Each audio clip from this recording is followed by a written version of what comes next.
माझे लग्न माझ्या जिजूसोबत लावून दिले होते, कारण माझ्या दीदीचा मृत्यू झाला होता. परंतु माझ्या दीदीला मारणारे माझे जिजूच होते. माझ्या घरच्यांनी माझे लग्न जबरदस्ती जिजूंसोबत लावून दिले. मी माझ्या पतीला मारून माझ्या बहिणीच्या खुनाचा बदला घेणार होते. एक दिवस मी माझ्या पतीला मारायला गेले, तेव्हा त्याने माझा हात पकडला आणि मला फरफटतच आपल्या नोकराच्या घरी घेऊन गेला. नोकराच्या घरी जाताच माझ्या पायाखालून जमीनच सरकली, कारण तिथे तर माझे नाव दिव्या आहे. लग्नाच्या दिवशी जेव्हा मी सासरी आले तेव्हा अजिबात आनंदित नव्हते, कारण की माझे लग्न त्या माणसासोबत लावून दिले होते, ज्या माणसाने माझ्या बहिणीचा खून केला होता.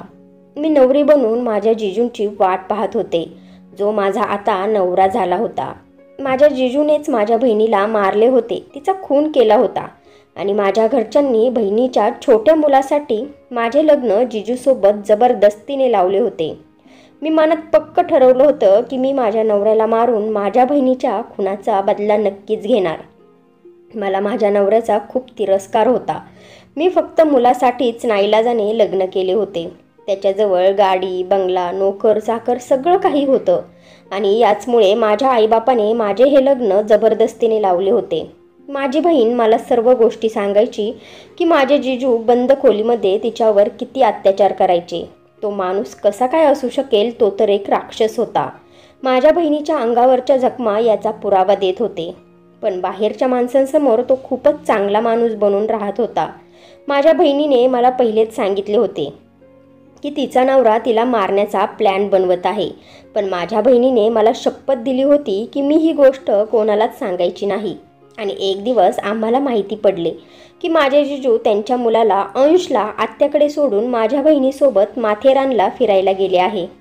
जेव्हा माझ्या बहिणीने मला कॉल केला होता तेव्हा ती मला खूपच टेन्शनमध्ये वाटत होती आणि माझ्या बहिणीने मला अजून एक गोष्ट सांगितली होती, ज्याला ऐकून मी वाईटरित्या घाबरले होते आणि माझे हृदय जोरजोरात धडधड करू लागले होते. मी माझ्या बहिणीला सारखं विचारत होते की दीदी काय झाले आहे, सगळं काही ठीक तर आहे ना. पण दीदी मला म्हणाली होती की दिव्या, मी तुला काहीच सांगू शकत नाही, तू फोन ठेव, मी तुला घरी आल्यावर सगळं काही सांगेल. परंतु दुसऱ्याच दिवशी आम्हाला बातमी कळाली, जी ऐकून आमच्या डोक्यावरच आभाळ कोसळले. माझ्या दीदीचा आणि जिजूचा खूप मोठा अपघात झाला आहे. जिजूने असे काही सांगितले की आमची शुद्धच हरपली. माझ्या जिजूंनी सांगितले की जेव्हा माझी दीदी दरीत खाली पडली तेव्हा तिची बॉडीसुद्धा सापडली नाही. आम्ही खूप वाईटरित्या रडत होतो. माझ्या मनावर खूप मोठा आघात झाला होता. माझी मोठी लाडकी दीदी आम्हाला सोडून कायमची निघून गेली होती. आम्हाला तिला शेवटचं सुद्धा पाहायला मिळाले नाही. आम्ही तिचा अंतिम संस्कारसुद्धा करू शकलो नाही. माझे डोके विचार करून करून वेडे झाले होते, कारण माझ्या दीदीने सांगितले होते की जिजू तिला मारण्याचा प्लॅन बनवत आहे. माझ्या मनात सारखा हाच विचार येत होता की माझी दीदी तिथे दरीत एकटीच पडली असेल आणि आम्ही घरी आरामात बसलो आहे. माझे जिजू जेव्हा परत घरी आले तेव्हा आम्ही पाहिले की जिजूला थोड्या फारच जखमा झाल्या होत्या. माझ्या मनात एकदम विचार आला की माझी बहीण फिरायला जाण्यासाठी आनंदी नव्हती, तर टेन्शनमध्ये वाटत होती आणि मला म्हणत होती की दिव्या, जर मला काही झाले तर माझ्या अंशची काळजी घे, त्याला एकट्याला कधीच सोडू नकोस. आता मी जिजूला संशयाच्या नजरेने पाहत होते की असे कसे होऊ शकते. एवढा मोठा अपघात झाला होता, त्यात माझी बहीण मरण पावली होती आणि जिजूला थोड्याच जखमा झाल्या होत्या. माझे मन या गोष्टीला अजिबात मानायला तयार नव्हते. माझ्या जिजूनेच माझ्या दीदीला जिवंत मारले असणार. पण माझ्या घरच्यांनी जिजूचे सांत्वन केले आणि कोणताच प्रश्न विचारला नाही. जेव्हा बाहेरचे लोक माझ्या घरच्यांना माझ्या दीदीबद्दल विचारायचे तेव्हा ते जिजूने जेच काही सांगितले आहे तेच सांगायचे. मला आश्चर्य वाटायचे की माझ्याशिवाय कोणीच या गोष्टीचा विचार केला नाही की अपघात तर दोघांचाही झाला होता, पण फक्त माझी बहीणच मारली गेली आणि जिजूला काहीच झाले नव्हते. माझे जिजू आणि दीदी कायम अंशला घेऊनच फिरायला जात होते, पण यावेळेस त्याच्या अंशला त्यांच्या आत्याकडे सोडले होते. याचा अर्थ जिजूने पहिलाच प्लॅन केला होता आणि माझा संशय खरा ठरत होता. मी या गोष्टीवर माझ्या घरच्यांसोबत बोलले तेव्हा ते माझ्यावर नाराज होऊन मला जोरजोरात ओरडायला लागले आणि म्हणाले, तू तुझ्या दीदीच्या जाण्याचे दुःख खूपच मनावर घेतले आहे, त्यामुळेच अशा फालतू गोष्टी करत आहेस आणि आपल्या देवासारख्या जिजूंवर बहिणीच्या खुनाचा ठप्पा लावत आहेस. मी माझ्या घरच्यांच्या बोलण्यासमोर तर गप्पच बसले. पण जेव्हा जिजू आमच्या घरी आले तेव्हा संधी पाहून मी त्यांच्यावर प्रश्नांचा भडीमार केला की ॲक्सिडेंट तर तुमच्या दोघांचा झाला होता ना, मग तुम्हाला एवढ्या थोड्या जखमा कशा काय झाल्या? मी एकदम जिजूला असा प्रश्न विचारल्यावर त्यांना झटकाच लागला आणि इकडे तिकडे ते पाहू लागले. मी त्यांना म्हणाले, तुम्ही माझ्यापासून काहीच लपवू शकत नाही जिजू, कारण की माझ्या दीदीने जाण्या अगोदर मला सर्व काही सांगितले आहे. मला दिसले होते की माझ्या प्रश्नावर जिजूंचा चेहरा अगदी बदलून गेला होता. ते घाबरले होते. जिजू स्वतःला सांभाळत मला म्हणाले, जर तुला सगळं काही माहिती आहे तर खूपच चांगले आहे, पण तू हे सत्य कोणालाच सांगू शकत नाही. त्यामुळे चूप राहा आणि मला प्रश्न विचारू नकोस. जिजूंचे बोलणे ऐकल्यावर मी डोळे फाडून त्यांना पाहत होते. या गोष्टीनंतर जिजूने आमच्या घरी येणे जाणे पूर्णपणे बंद केले होते आणि थोड्या दिवसानंतर ते त्यांच्या मुलाला अंशला सुद्धा त्यांच्या घरी घेऊन गेले. आमच्या घरी सगळ्यांना माझ्या बहिणीच्या जाण्याने खूप दुःख झाले होते, पण सगळ्यांनी मनातच ठेवले होते. पण माझ्या डोक्यातून माझ्या बहिणीचे मरण काही जात नव्हते. माझ्या जिजूंचे शब्द मला अडचणीत टाकत होते आणि त्यांनी आपला गुन्हा माझ्यासमोर कबूल केला होता आणि जाताना हे सुद्धा सांगून गेले होते की मी हे कोणालाच सांगू शकत नाही. जिजू बरोबरच बोलत होते, कारण माझ्या बोलण्यावर कोणाचाच विश्वास बसत नव्हता. घरातले लोक माझ्या जिजूंवर आंधळा विश्वास ठेवत होते. हद्द तर तेव्हा झाली जेव्हा माझ्या आईवडिलांनी एक निर्णय घेतला की माझे लग्न जिजूंसोबत लावून देणार. मला हे ऐकून खूपच आश्चर्य वाटले होते. मी त्या माणसासोबत कधीच माझे आयुष्य काढू शकत नव्हते, जो माणूस माझ्या बहिणीचा खुनी होता. आणि ह्याच माणसासोबत माझ्या दीदीने रडून रडून आयुष्य काढले आणि जिजूला जो आजार होता त्याच्यामुळे मी त्यांच्यासोबत लग्न करणे हे एक वेगळेच चॅलेंज होते. पण दीदीचा छोटा मुलगा अंश सारखा आजारी पडू लागला होता आणि माझ्या आईची इच्छा होती की अंशला घरचे चांगले वातावरण आणि आईचे प्रेम मिळायला हवे. सगळ्यांचाच हट्ट होता की माझे लग्न जिजूंसोबत झालेच पाहिजे, कारण अंशला आईचे प्रेम फक्त मीच देऊ शकत होते. मी आईला खूप समजवण्याचा प्रयत्न केला की अंशला आपण आपल्या घरी आणू, पण माझे जिजू अंशला त्यांच्यापासून दूर करायला तयारच नव्हते. माझ्या घरच्यांनी माझ्यावर दबाव टाकून माझे लग्न माझ्या जिजूसोबत लावून दिले आणि मी निरोप देऊन त्यांच्या आलिशान घरात पोहोचले. मला वाटत होते की माझे आयुष्यसुद्धा माझ्या बहिणीसारखेच होणार आणि माझा शेवटसुद्धा खूपच भयानक होणार. आता मला खूप रडू येऊ लागले होते, कारण माझ्या घरचे लोक जिजूचा खरा चेहरा ओळखू शकत नव्हते. याचमुळे त्यांनी पहिलीच एक मुलगी गमावली होती आणि दुसऱ्या मुलीला सुद्धा त्याच्या हवाली केले होते. मी माझ्या जिजूच्या घरी म्हणजेच माझ्या नवऱ्याच्या खोलीमध्ये बसून रडत होते. अंश मला आईच्या रूपात पाहून खूप खुश होता आणि याच आनंदात माझ्याजवळच झोपला होता. पण आता माझ्या नवऱ्याने अंशला उचलून त्याच्या रूममध्ये झोपवायला नेले होते. माझे हृदय खूप घाबरून जोरजोरात धडधड करू लागले होते. माझे मन म्हणत होते की मी इथून पळून जाऊ आणि कोणत्या तरी चांगल्या जागी लपून बसू, जिथे माझ्या नवऱ्याची नजर मला कधीच शोधू शकणार नाही. पण माझा नाईलाज होता.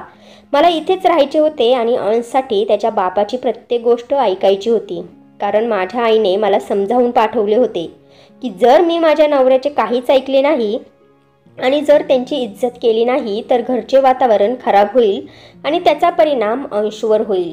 पण मी दुसरा हा सुद्धा विचार केला होता की ज्या प्रकारे जिजूने माझ्या दीदीला मारले आहे त्याच प्रकारे मी सुद्धा त्यांना मारून टाकणार, त्यांचा खून करणार. त्याच विचारात मी हरवले होते. जेव्हा माझा नवरा खोलीमध्ये आला तेव्हा माझे पूर्ण शरीर त्यांच्या येण्यामुळे थरथर कापू लागले होते.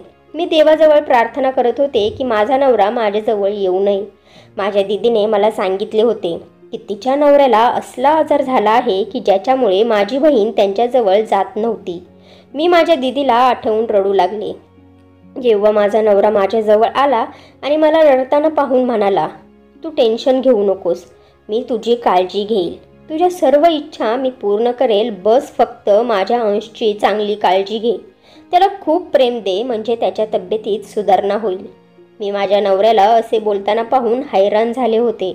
मला बोलायचं होतं की जर स्वतःच्या मुलाची एवढीच काळजी होती तर मग आपल्या इमानदार निरागस बायकोचा खून का केला?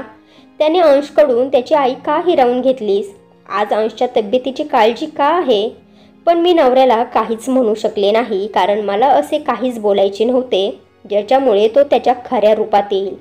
मी विचार केला होता की मी खूप हुशारीने माझ्या बहिणीचा बदला घेणार. मी शांत मान खाली घालून त्याचे बोलणे ऐकत बसले आणि तिथून उठायला लागले तेव्हा त्याने माझा हात पकडला आणि माझी इच्छा असूनही मी काहीच करू शकले नाही. दुसऱ्या दिवशी माझे घरचे मला भेटायला आले तेव्हा माझ्या आईने मला विचारले की तू आता ठीक आहेस की नाही, कारण माझ्या संशयामुळे आई खूपच टेन्शनमध्ये राहत होती. आईच्या प्रश्नावर मी मान खाली घालून बसले होते, कारण आता माझ्याजवळ बोलण्यासाठी काहीच राहिले नव्हते. पण मी गप्प बसलेले पाहून माझी आई खूप घाबरली होती. त्यामुळे मी तिला दिलासा दिला की मी आता ठीक आहे आणि सगळं काही छान आहे. खरं तर हेच होतं की मी ठीक होते. माझ्या आईला विश्वास बसला होता, पण माझा विचार करून झाला होता की मी माझ्या जिजूचे सत्य आणि दीदीच्या मृत्यूचे रहस्य जाणूनच घेणार.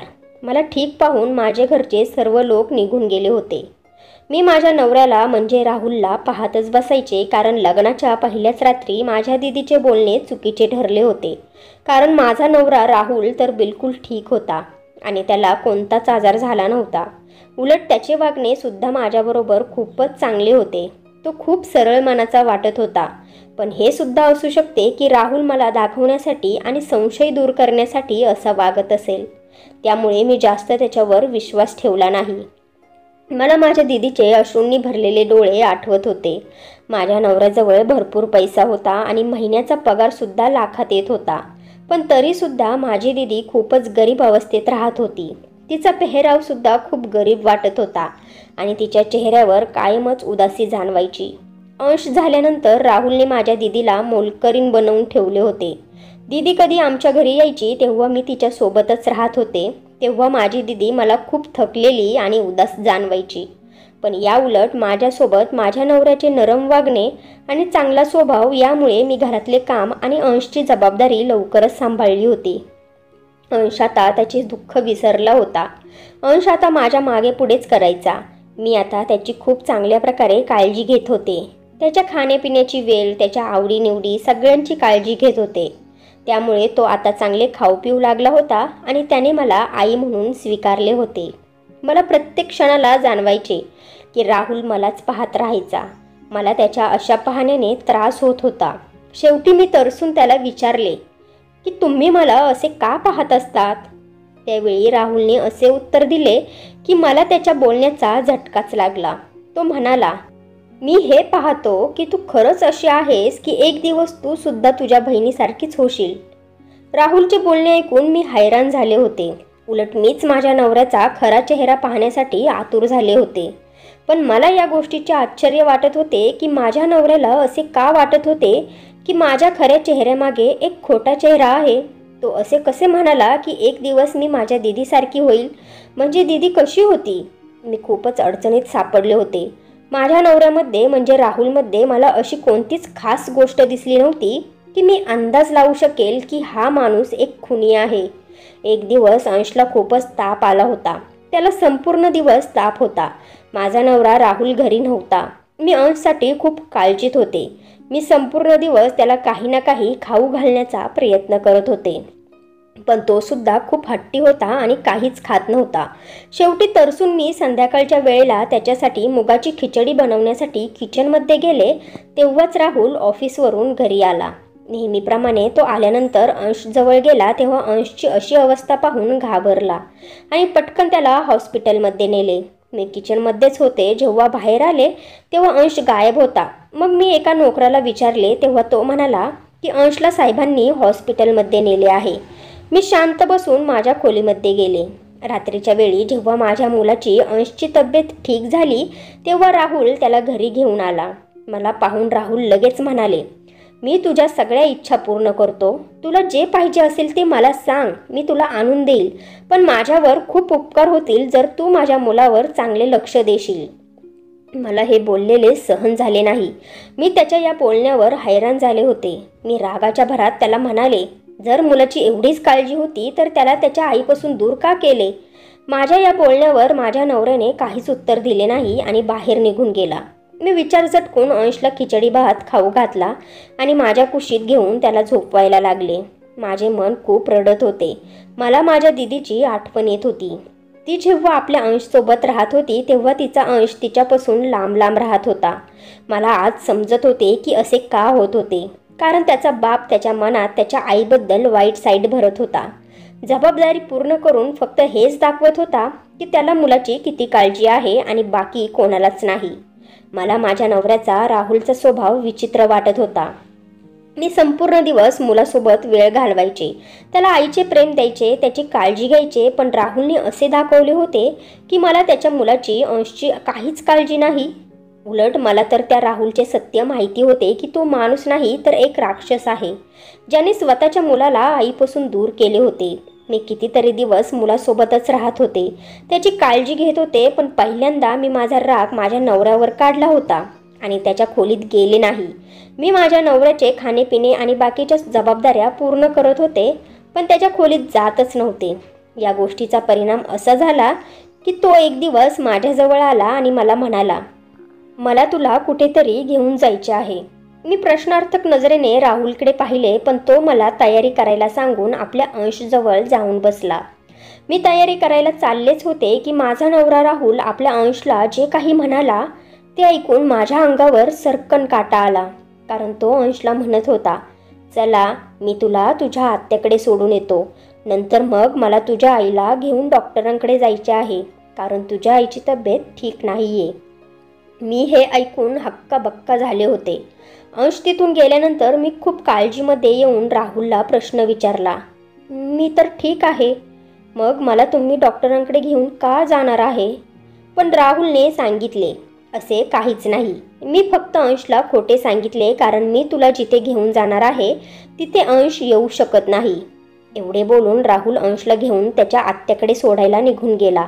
मी घाबरून तिथे स्तब्ध उभी राहिले, कारण मला आठवले की माझ्या दिदीला सुद्धा माझ्या नवऱ्याने एकटीलाच नेले होते आणि मग तिला जिवंत मारले होते.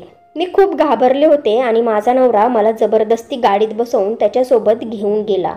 मी विचार केला होता की जर राहुलने मला मारण्याचा प्रयत्न केला तर मी त्याच्याजवळ माझ्या जीवनाची भीक नाही मागणार, उलट त्याच्यासोबत लढेल आणि माझा बदला पूर्ण करेल.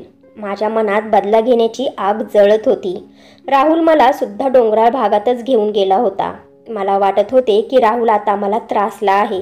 एका जागी पोहोचल्यानंतर त्याने गाडी थांबवली आणि मला गाडीतून बाहेर काढून उभे केले. माझ्या हाताला धरून तो एका गल्लीतून पुढे जात होता आणि मी घाबरून माझ्या नवऱ्यासोबत चालत होते. तेव्हाच आम्ही एका छोट्या घरासमोर थांबलो आणि त्या घराचा त्याने दरवाजा वाजवला. मी हैराण होऊन माझ्या नवऱ्याला पाहत होते.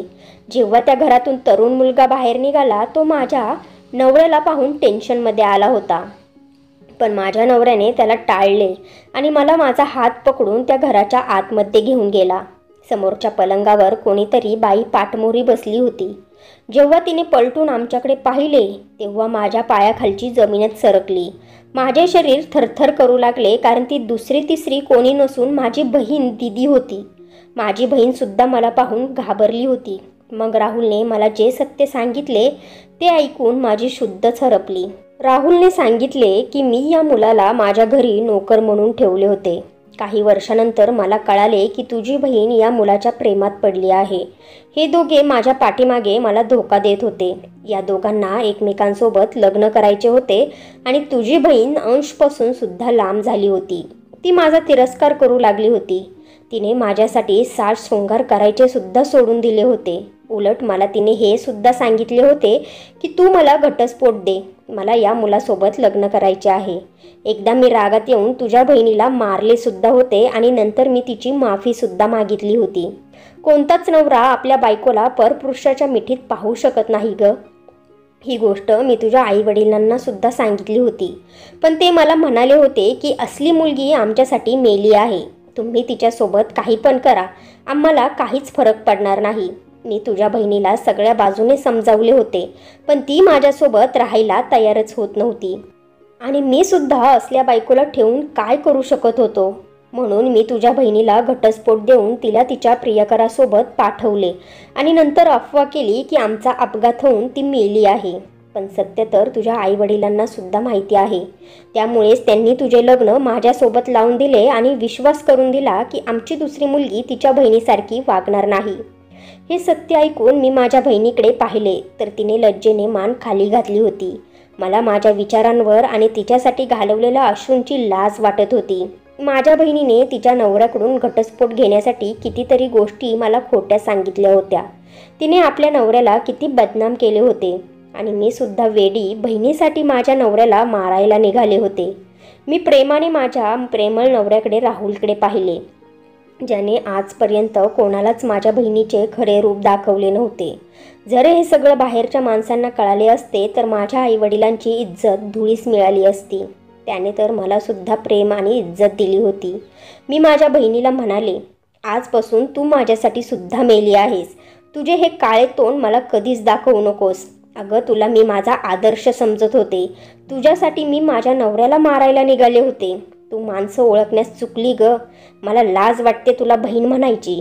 माझ्या बहिणीला माझ्यासमोर उभं राहण्याची सुद्धा लाज वाटत होती. त्यामुळे ती माझी आणि माझ्या नवऱ्याची माफी मागत होती. पण आम्ही दोघे तिला कोणतेच उत्तर न देता घरी आलो. सत्य कळाल्यानंतर मी राहुलसोबत आणि अंशसोबत खूप आनंदी राहू लागले होते. मी राहुलची माफी मागितली होती. मी त्यांना एक खुनी समजत होते. राहुलने सुद्धा मला माफ केले होते आणि माझ्याकडून त्यांनी वचन घेतले होते की मी त्यांना कधीच धोका देणार नाही. मी त्यांना विश्वास दिला की मी माझ्या बहिणीसारखे कधीच वागणार नाही, कारण प्रत्येक स्त्री एक सारखी नसते. माझ्या बहिणीने एक आई असून सुद्धा तिने तिच्या मुलाला सोडले होते आणि मी आई नसून सुद्धा त्या मुलावर आईसारखे प्रेम करत राहिले.